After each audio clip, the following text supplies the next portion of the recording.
Oh, pun Ustaz.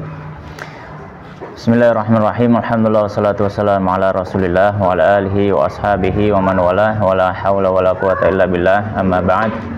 Allahumma subhanaka la ilma lana illa ma 'allamtana innaka antal alimul hakim wa tub 'alaina innaka antat tawwabur rahim.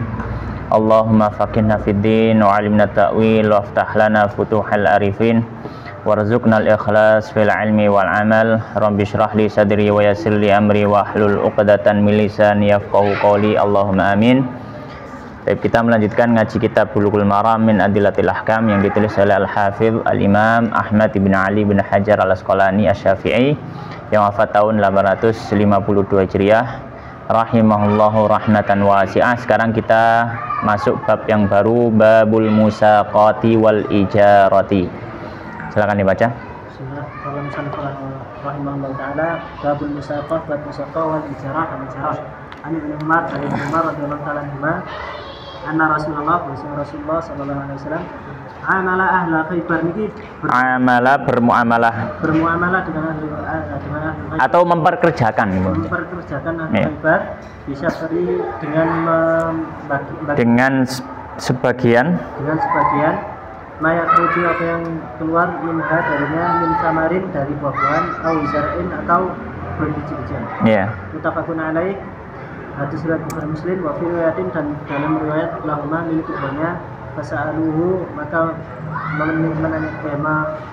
meminta kepadanya an yukirwahum untuk menetapkan buat mereka dia dengannya ala untuk an yakfu atas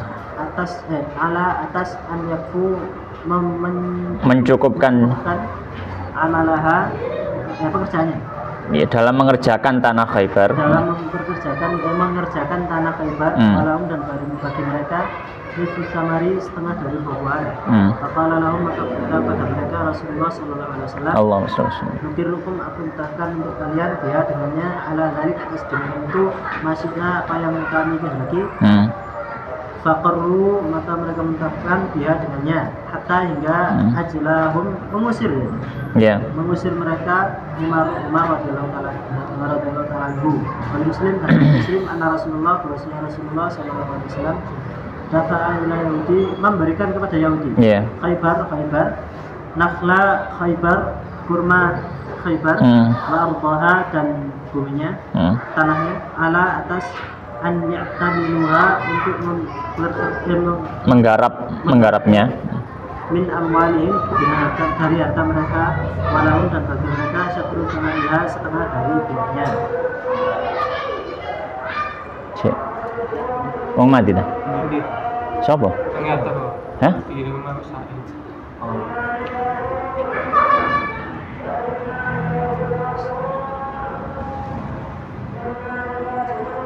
Alamak. Cek, dan di sini.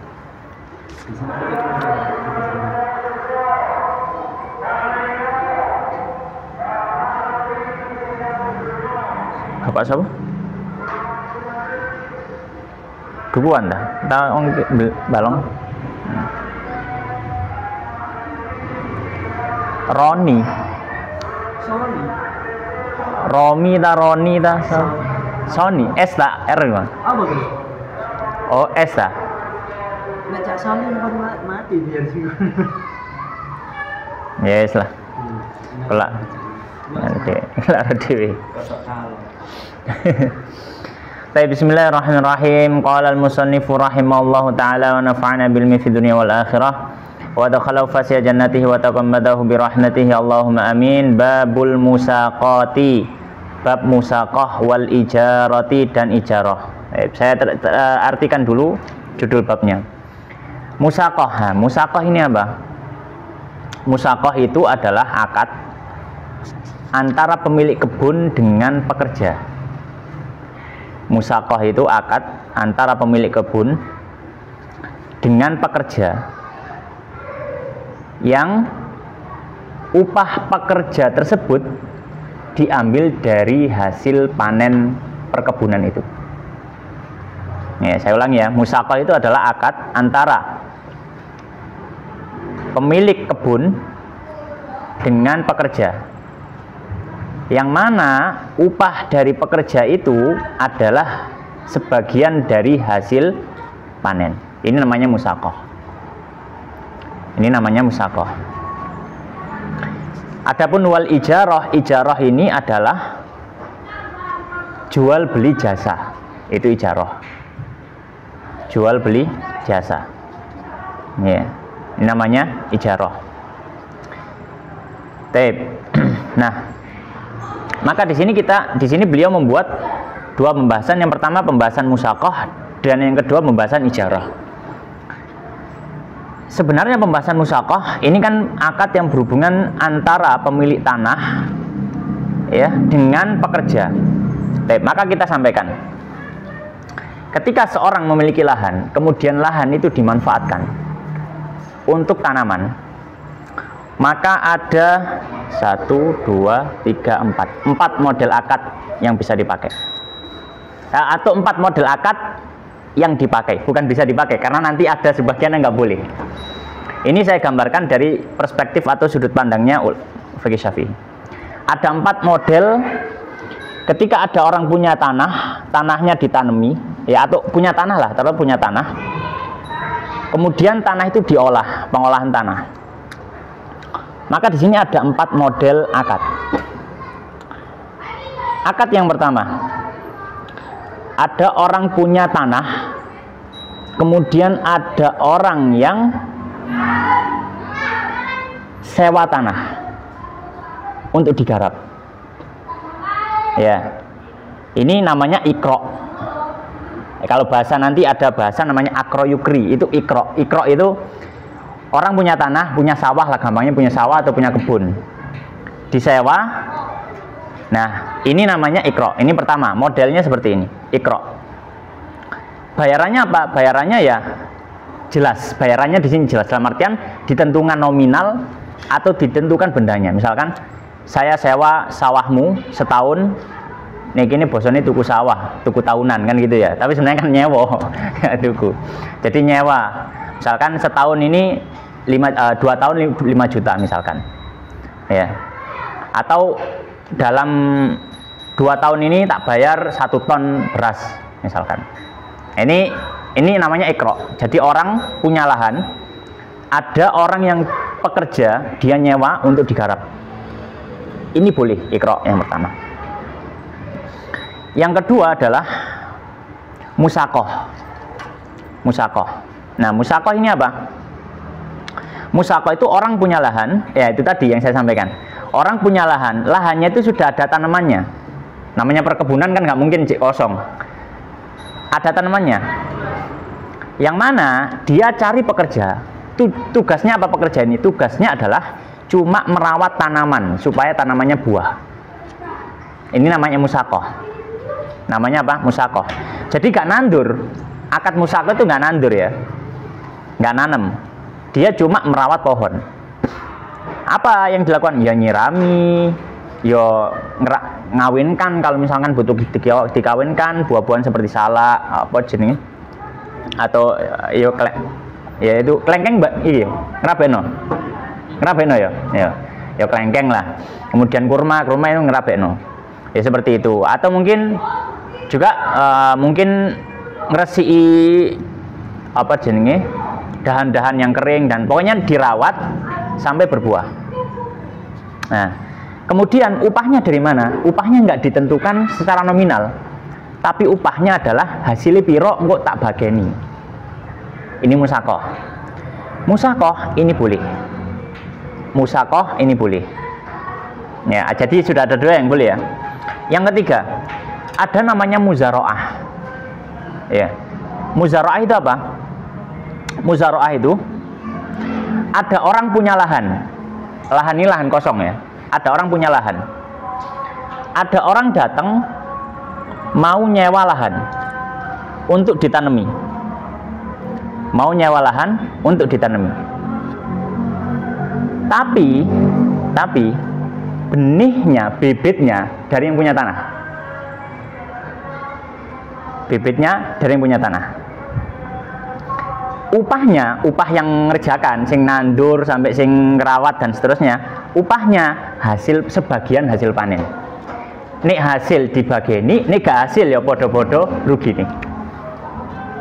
Ini namanya muzaroah. Yang ketiga muzaroah. Jadi model itu tadi apa? Muzaroah. Jadi orang punya lahan, dia punya bibit, tapi gak duwe tenaga gawe nyambut gawe dhewe. Dia butuh orang untuk nanamkan bibitnya, ngeramut sampai panen. Maka dia cari orang dipekerjakan, tapi upahnya hasil panen. Kalau nggak hasil, ya nggak oleh. Podo rugi nih. Nih hasil, ya podo untungnya. Maka akad muzaroah ini dalam mazhab Syafi'i tidak boleh. Tidak boleh. Kenapa? Karena ada unsur gharar. Wong pegawai ini wis kadung nyambut gawe, budal meruput, mulai surup. Budal esok mulai sore sudah keluar tenaga, terus ternyata nggak hasil. Ternyata nggak hasil. Anak bojone mangan apa? Ya sing duwe tanah iso ngedol tanahe. Lah sing nyambut gawe. Maka di sini ada unsur gharar, maka tidak diperbolehkan. Ya, solusinya apa? Solusinya kalau muzaroah kepingin kayak gitu, bayaran. Ditentukan saja kamu ngopai. Jadi pakai ijarah saja, jangan pakai muzaroah. Muzaroah nggak boleh. Yang keempat terakhir, namanya mukhabarah. Yang terakhir namanya mukhabarah. Mukhabarah ini sama seperti muzaroah. Mukhabarah ini apa? Sama seperti muzaroah. Ya. Bedanya apa? Bedanya kalau muzaroah bibitnya dari siapa? Dari pemilik tanah, pemilik lahan. Tapi kalau mukhabarah semuanya sak bibit-bibite dari yang nyewa lahan. Dari yang nyewa lahan. Maka ini juga mutlak nggak boleh sama sekali. Wong sing muzaroah bibitnya dari jeragan yang punya tanah saja nggak boleh, apalagi ini bibitnya dari si pekerja, ya tambah gak oleh. Kenapa? Tingkat gorornya lebih tinggi. Nek rugi gak rugi tenaga tok, rugi bondo ngetokno gawe tuku bibit. Ya. Wallah ta'ala, nang kene iki ono sih sing model kayak ini. Ono. Kayak tuku kabeh ya, tuku tahunan gitu ya. Iya. Itu lebih selamat. Iya.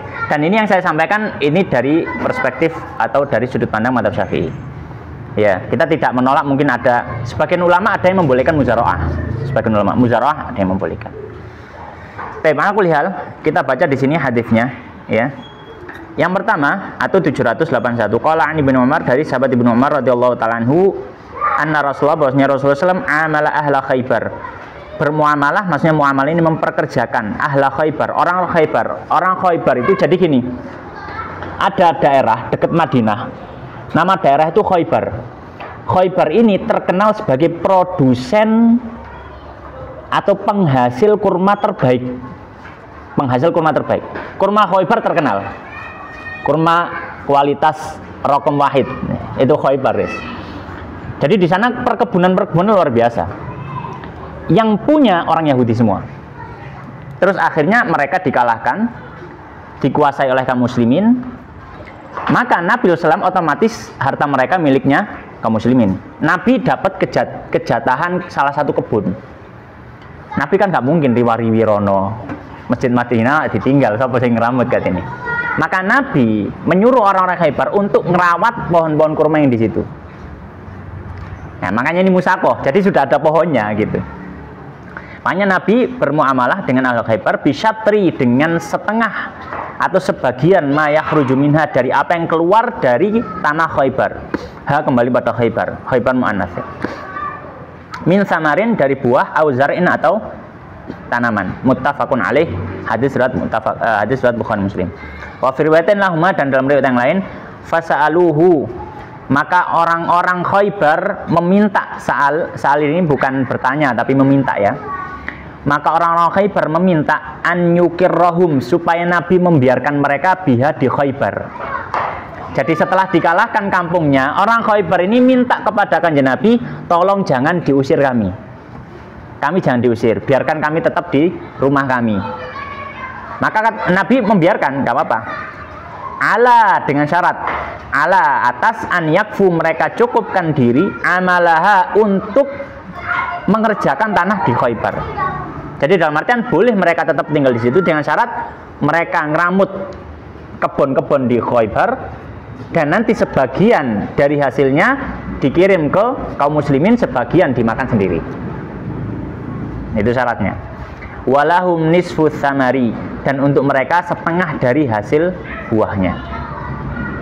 Faqala lahum Rasulullah, maka Nabi SAW mengatakan pada mereka, nukirrukum biha, kami biarkan kalian biha di Khaybar ala dzalika, atas syarat itu ya, masyikna, kapanpun kami mau. Maksudnya adalah dengan jangka waktu yang tidak ditentukan.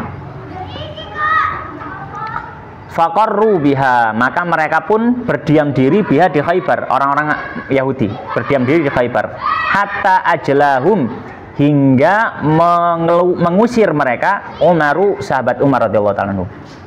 Karena Khaybar ini masuk daerah Hijaz. Ya, masuk daerah Hijaz, dan daerah Hijaz disterilkan dari semua orang kafir. Ya, daerah Hijaz disterilkan dari semua orang kafir. Wali muslimin, dan diri sahabat dan dalam riwayat Muslim, anna Rasulullah, bahwanya Rasulullah SAW dafa'a ila Yahudi Khaybar, memberikan kepada orang Yahudi di Khaybar nakhla Khaybar, kurma Khaybar, wa ardhoha, dan tanahnya Khaybar. Ala, di atas ini maksudnya adalah dengan syarat, ya. Ala itu di atas maksudnya dengan syarat. Dengan syarat apa? An ya'tamiluha, mereka menggarap tanah Khaybar, min amwalihim, dari harta mereka, walahum, dan untuk mereka syatru samariha, setengah dari hasil buahnya. Maka hadis ini memberikan beberapa pelajaran untuk kita. Pelajaran pertama, hadis ini menjadi dalil kebolehannya akad musaqah. Kebolehannya akad apa? Musaqah. Itu yang pertama.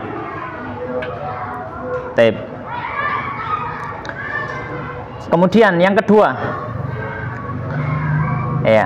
masalah kedua, faedah kedua, apakah akad musaqah itu harus ditentukan selesainya kapan atau enggak?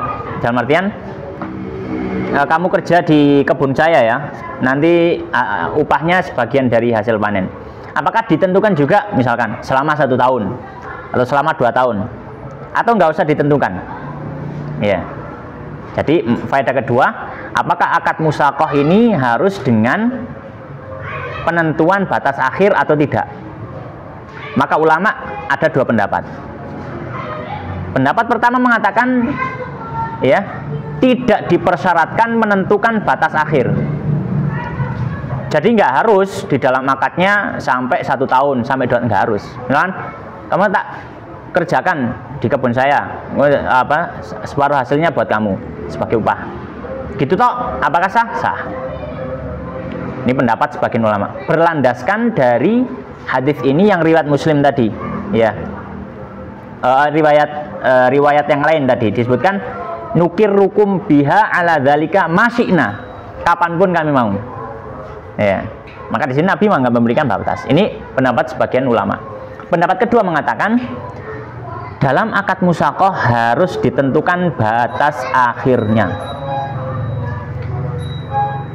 Dalam akad musaqah harus ditentukan apa? Batas akhirnya. Dan ini pendapat jumhur ulama. Ya, pendapat jumhur ulama. Kenapa? Kalau nggak ditentukan batas akhirnya, nanti sangat rawan untuk jadi bahan sengketa. Misalkan, kok bisa Ustaz? Misalkan gini, taruhlah orang rambut kurma. Misalkan kurma nggak ngerti, setahun nguah pisan ya, gak ero aku ya. Saya ngerti saelingku ya, setahun nguah pisan. Misalkan dia ngeramut sudah dapat setahun kan, ngeramut sudah, panen hasil oleh bagian, ngeramut lagi dapat 6 bulan, terus dikat ambil sing di tanah. Wis cak, aku gak ngerjakno sampean maneh. 6 bulan tadi. Akhirnya kan gak oleh upah ya, gurung metu hasil ya kan. Akhirnya jadi sengketa. Maka penentuan waktu itu harus ditentukan di awal. Kalau sudah ditentukan di awal, berarti kita tahu pekerjanya pun ridho. Jadi kayak saya menggugat. Tapi kalau nggak ditentukan, moro-moro dikat dikena di tengah, jadi sengketa. Ya. Baik. Ini pembahasan musaqah. Terus pembahasan berikutnya. Hadis berikutnya. Wa an Hanzalah dari wa an Hanzalah bin Qais radhiyallahu anhu qala saltu, aku bertanya Ustaz. Saltu Rafi' bin Khadij, aku bertanya pada Rafi' bin Khadij radhiyallahu anhu an qira'il ardi, dari sewa tanah. Iya. Bidhabi wal fiddah, dengan emas dan perak. Faqala, maka dia berkata, la ba'sa bih, tidak mengapa dengan hal yang tidak apa-apa melakukan seperti itu.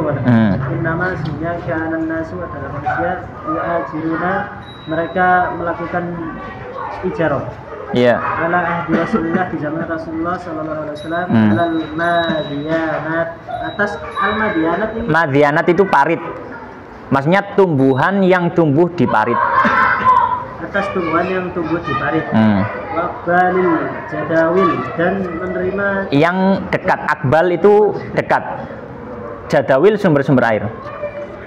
Dan dekat dengan sumber-sumber air.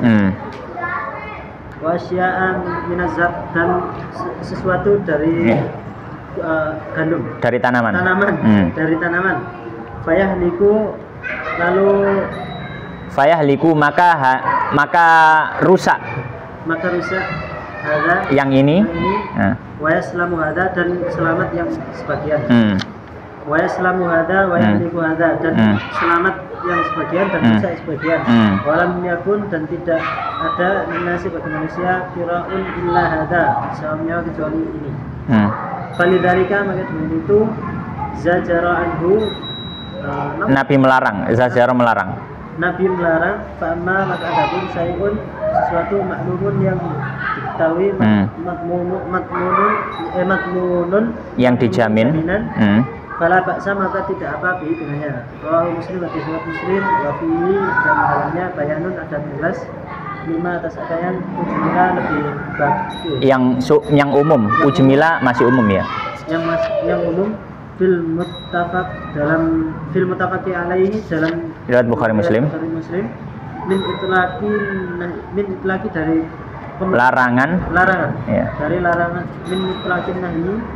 min itlaqin nahyi dari larangan anqira'il ardi, dari sewa tanah. Baik.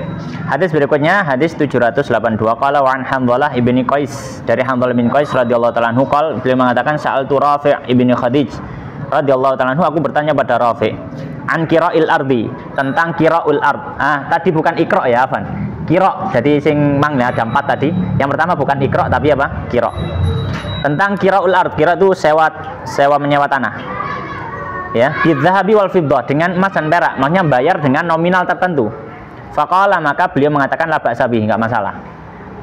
Inna makanan nas, bahwasanya manusia dulu yu'ajiruna, mereka sewa menyewa ala ahdi Rasulillah, maksudnya sewa menyewa tanah di zaman Nabi, alal madhianat, di atas parit-parit. Maksudnya apa? Bayaran sewanya ya, itu diambilkan dari apa? Dari tumbuhan atau hasil panen, tapi dibatasi ya. Engko jatah upah sampean iku hasil panen sing wit sebelah kini, sebelah sini. Wit ya yang deket pager, wit yang deket parit, wit yang deket sumur. Jadi seperti itu. Ya. Jadi wit iki engko jatah sampean. Ya, wit iki jatah sampean. Wit ini jatah Anda, jatah Anda. Nah, seperti itu. Wa akbal jadawil, dan yang dekat dengan sumber air, misalkan dekat sumur dan seterusnya.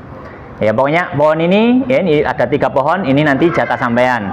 Pohon yang itu juga jatah sampean, misalkan itu. Wa asya' minazar, dan beberapa dari tumbuhan. Fayahliku hadza, akhirnya apa? Maka yang ini hancur. Maksudnya apa? Akhirnya gagal panen. Sing gajine gagal panen. Akhirnya gak oleh. Wa yaslamu hadza, yang ini selamat. Ya. Wa yaslamu hadza wa yahliku hadza, dan ada yang ini selamat, yang sana rusak. Jadi ya akhirnya ada yang rugi. Walam yakun linnas qira'un, dan tidak ada bagi orang-orang qira'un, model sewa menyewa tanah, illa hadza, kecuali dengan hal ini. Sewa menyewa kebun ya, kecuali dengan ini.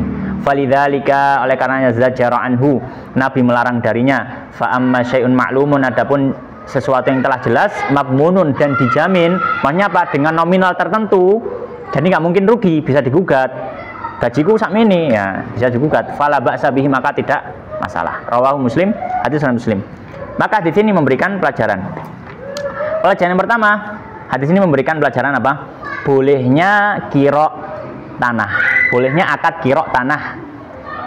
Ya, yang tadi saya di awal sudah sampaikan. Dengan apa? Dengan upah yang sudah ditentukan di awal. Dengan upah yang sudah ditentukan di awal. Ini boleh.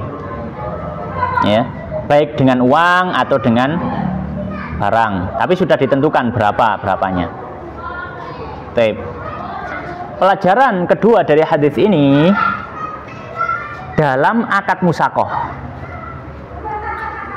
upah tidak boleh dibatasi dari pohon tertentu.